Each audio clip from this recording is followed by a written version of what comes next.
Here is somebody, a very eminent maker of computer games, making an elementary mistake that most ordinary people might make. I'm going to show you a toy today that I've been working on that really I think of more than anything else as kind of a philosophy toy. In playing this toy, does it bring up philosophical questions in you?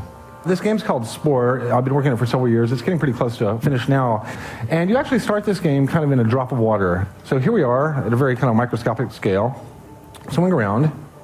And I actually realized that cells don't have eyes, but it helps make it cute. Now, this is Will Wright, whose company is Electronic Arts. They make lots of leading computer games. And he says, I know that cells don't have eyes, but it makes it kind of cute. Oh, yes, they do. He puts eyes on his little microbe, but microbes do have eyes.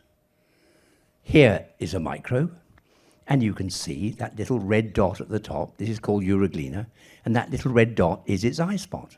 And if you take a section under the electron microscope and have a look, you can see it's got a curved retina, just like our eyes. But it can't be like our eyes because this is within a single cell.